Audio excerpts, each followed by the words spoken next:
Est-ce qu'un NFT peut être annulé ou blacklisté? Je veux dire, on fait comment si quelqu'un nous vole et crée des NFT alors qu'il n'est pas l'auteur? Donc là, de ma compréhension, en fait, il y a 3 questions.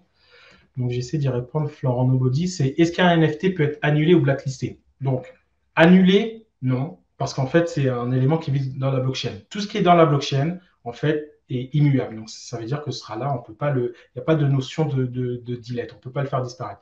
Ce qui se passe, c'est que pour simuler quelque chose comme une sorte de poubelle, donc dans le monde sur la blockchain Ethereum, ce qui se passe, c'est qu'on peut envoyer un NFT dans une adresse, on va dire, poubelle. Donc celle-là, c'est la 0x00000. Donc celle-là, c'est en gros, il faut le voir comme en fait un portefeuille.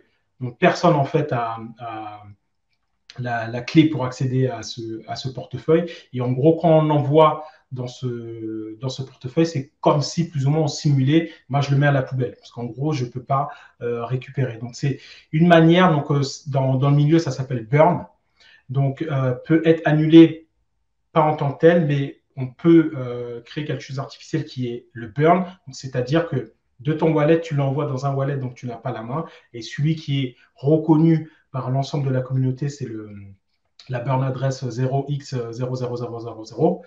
Et voilà. Donc ensuite, blacklisté. Donc là, je n'ai pas le contexte original également, donc je n'ai pas envie de dire de bêtises, donc je ne sais pas exactement ce qui était sous-entendu, mais de mon point de vue, donc blacklisté, donc on peut imaginer, donc de toute façon, en fait, un smart contract, lui, ça agit dans le fonctionnement de if, donc s'il y a quelque chose, si condition, alors action. Donc on peut imaginer en fait un smart contract, donc imaginons en fait une collection qui va définir, mais en fait, tous les tokens qui viennent de la collection A, on va dire, eh ben, je les empêche de procéder au mint. On peut imaginer comme ça, mais c'est quelque chose que j'ai quasiment jamais vu. C'est plus dans l'autre sens, où en gros, on autorise uniquement les personnes qui ont certains tokens dans leur wallet à procéder au mint. Donc la notion de blacklist, moi, je ne l'ai pas forcément vu. J'ai plus vu une notion de whitelist, donc c'est l'opposé. Ensuite, je veux dire, on fait comment si quelqu'un nous vole?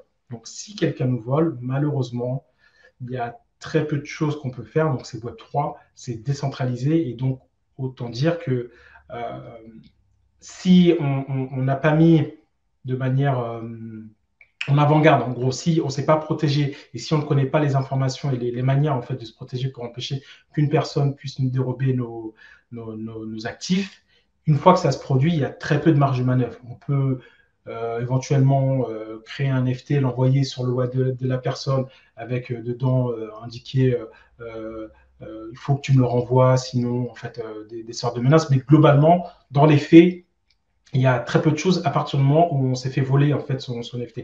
Là, je ne sais pas si on parle en fait, parce que je pense à la suite de la question, c'est et créer des NFT alors qu'il n'est pas l'auteur. Donc là, c'est est-ce que c'est volé au niveau du design ou est-ce que c'est volé en tant que je suis un utilisateur et on m'a dérobé les actifs qu'il y avait dans mon portefeuille. Donc moi, j'étais en train de répondre sur cette partie-là, mais peut-être que c'est tout simplement euh, voler dans le sens où je te prends ton design et je l'utilise sans faire mention que, en gros, je me suis inspiré de toi ou pire que je t'ai volé tout simplement ton design.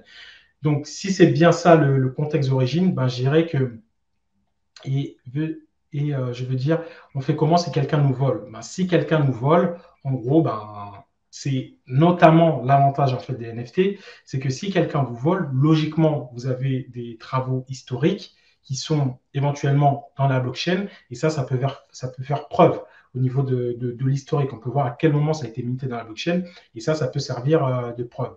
Donc, si on enlève l'aspect NFT, il faut être en mesure en fait d'apporter des preuves que historiquement vous êtes le premier à avoir utilisé ce design-là, que ce design est vraiment vous appartient réellement. Et après, ce qui se passe, c'est que la communauté voit d'un mauvais œil tous les personnes en fait qui réutilisent en fait l'art d'une autre personne en fait.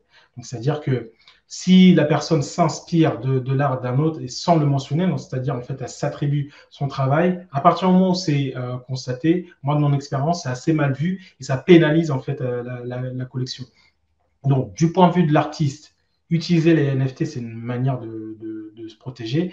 Et après, du point de vue de la communauté, moi, ma vision et de ma connaissance d'aujourd'hui, c'est assez mal vu en fait un artiste qui va utiliser le travail d'un autre, ne pas le mentionner, et ensuite, à partir du moment où c'est découvert, ben, ça impacte en fait son projet. Donc en gros, c'est vu comme en fait, on peut pas te faire confiance, c'est ton travail n'est pas original et en fait, il suffit qu'il y ait un cas d'usage pour en gros remettre en question l'ensemble du travail. Donc c'est globalement ce que je peux répondre à Florent Nobody, en espérant que j'ai répondu et on passe à la